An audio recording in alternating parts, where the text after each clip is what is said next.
Hello, boys and ghouls. My name is Ashley, and happy holidays. I'm finally doing a Deadpool and Wolverine video.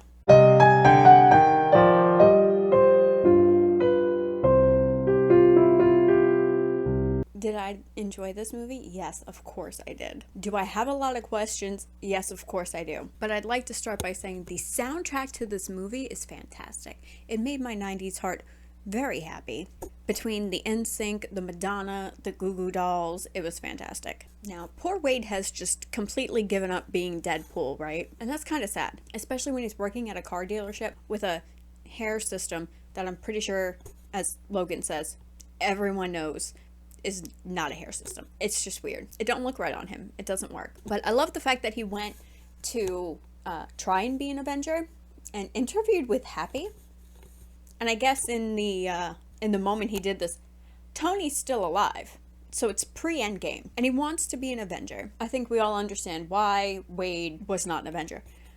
Could you imagine at all what it would be like to put Wade Wilson and Steve Rogers in a room together? His language alone probably would have made Steve uncomfy. Wade gets abducted pretty much by the TVA. Now, I love that they're using the TVA for things outside of Loki, although that does prompt Wade to consider himself Marvel Jesus, which personally, if you ask me, that's RDJ. This entire MCU is built off the back of that first Iron Man movie, and he's coming back as Doctor Doom, so that'll be interesting. But we're not here to talk about that. Before I get sidetracked, we are not here to talk about that, or the fact that Chris Evans is also going to be in Avengers Doomsday. Not here to talk about that. Yeah, I feel that they did a really good job explaining what the TVA is for people who haven't seen Loki, which honestly was every member of my family that watched this movie other than me. But I want to talk about the Void for a minute. I'm assuming since the TVA oversees all and there's one TVA, there's also one Void. And there's a lot of references to the Loki show. Wade flat out says about Eliath, oh my god, it's Eliath from Loki season 1. Like, hello, Wade.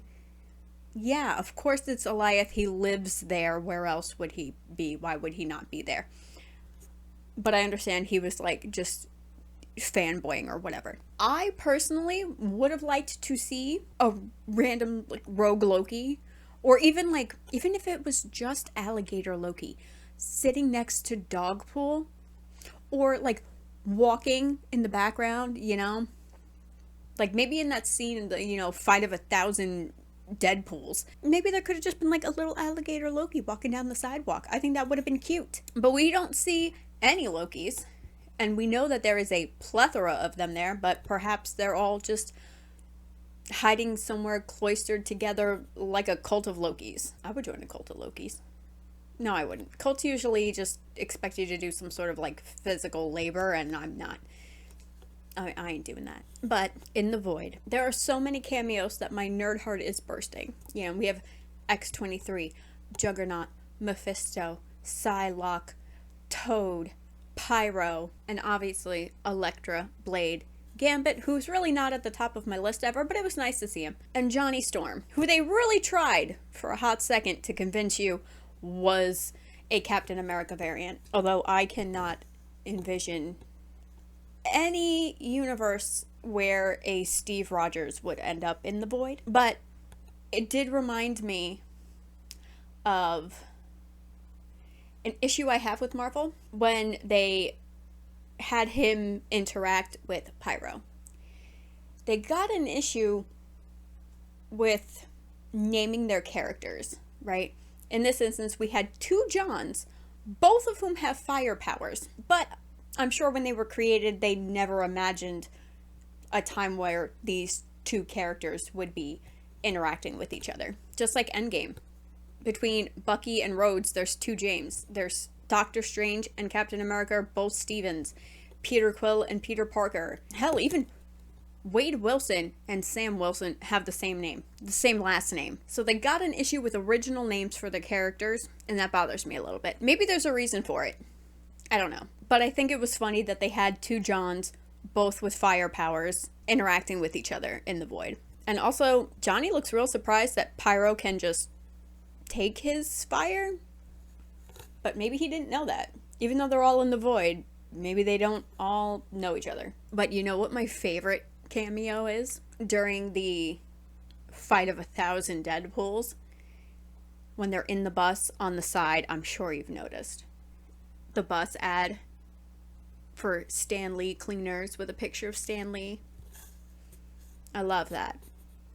I think they should all do that. There should always be some sort of like photo cameo of Stan Lee in a Marvel production, just for the tradition of him making a cameo. Now let's talk about Cassandra Nova, another character that has the same name as somebody else, Cassandra Lang, Ant-Man's daughter. That lady, unhinged. I mean, she's been in this place literally her entire life, so understandable. There's no way you're gonna be like a normal, well-adjusted person growing up in the void. But she's funny, and I like her. Especially when she delivers that line to Wade after she's, messed with his head, and they're talking about Wade's girlfriend. And she goes, but I bet she thought it. I want to know if it was written that way, or if the actress ad-libbed it, because it was perfect, and exactly how I would have delivered that line.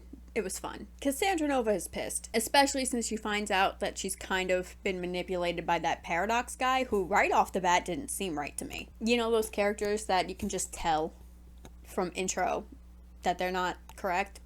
That's this guy. Something was up, something was wrong. Can we talk about the fact that she lives inside of a skeletal Ant-Man? Because that's not right. I understand housing is lacking where she lives, but this is gross. Unless the only thing left is the skull, which also, that's gross. Interesting choice. It's an interesting choice for a house. But the fact that there is a giant Ant-Man corpse in the void, just now I need to know, what Ant-Man is that? Is it Scott Lang? I mean, Deadpool does refer to him as Paul Rudd.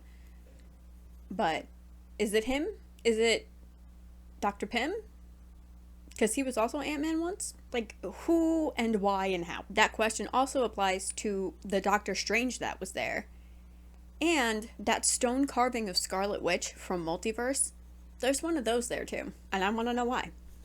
I have so many questions, and most of them are why. Why is this person there? Why is this thing there? A lot of the characters that we see that I mentioned, I understand why they are there. They are from the Fox universe, and the Fox universe is no more. I get why they're there. When we see characters from the MCU exclusively, now I need to know more. What timeline are they from? Are you trying to say something like with that Wanda carving? Because I'm still not convinced that she's dead, by the way. I'd like to move on now to the fight scenes. Great. They're fun to watch. I love them. But I feel like Wolverine and Deadpool fighting, there's no stakes in it. You know everyone's going to come out okay. Like Logan full on says, let's see you regrow your head. So he knows he has to fully, seriously injure Wade to get rid of him. And he doesn't do it. They both know that about each other, and none of them do it because I guess they don't really want to hurt each other, which is great. And it's fun to watch them fight each other, but like, it's going to be fine. You're not worried about them in any way. So I found those a little bit, like I said, good to watch, but unfulfilling. When they first get to the void, or the 1,000 Deadpool fight, which, why is Nice Pool the only one who can die? Like, none of the other ones can die, but Nice Pool can die? Why? Also, am I the only person that finds him annoying? Maybe that's just me and my natural aversion to people, but I find him super annoying. And Headpool's there. Do you see how I'm thinking and realizing while I'm talking to you? Even if Logan had taken Wade's head off, I don't know how Headpool works. Would his head still be alive and the rest of him maybe not? Or does it become a Billy Butcherson situation where he wanders around just looking for his head? That would be funny. But you know what I really found anticlimactic? Wolverine and Sabretooth. I saw that and I was like, woo! The brothers are going to fight each other. Which is weird because I don't encourage sibling fighting as somebody with two of their own siblings and provides childcare for two brothers.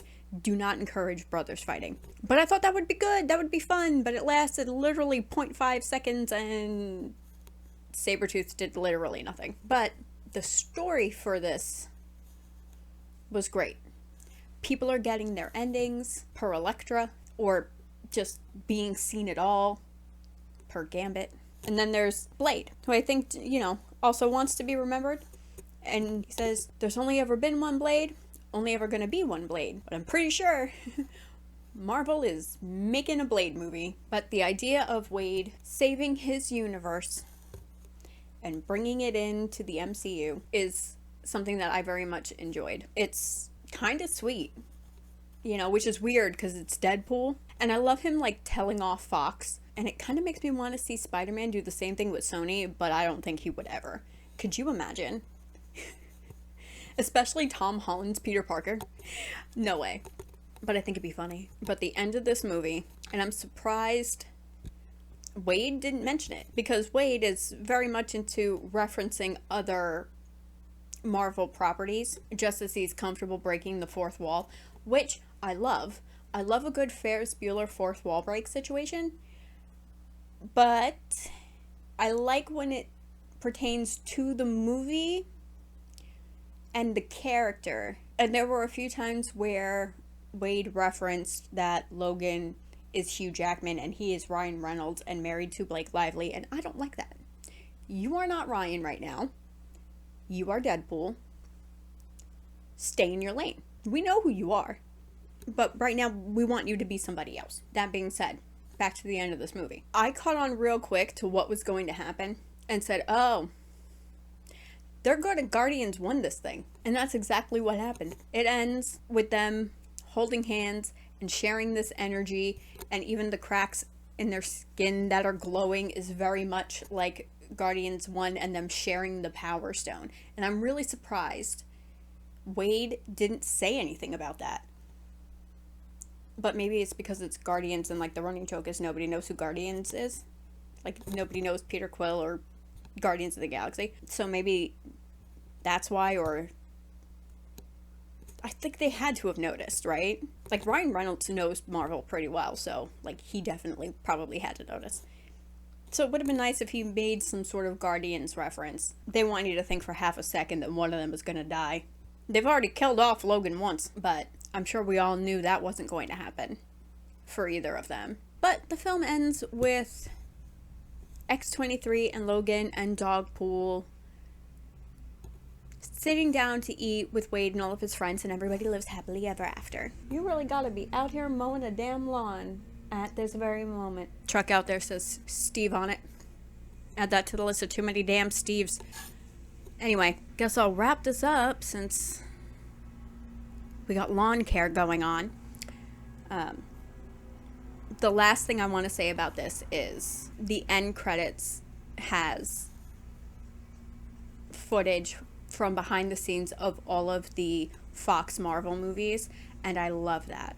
I love when things like that are included, especially when it's kind of like an end of an era type thing like this is, to just acknowledge those films and those actors and the crew and the work that went into all of those movies for so many years. And I like seeing that. I like seeing the little off-camera stuff.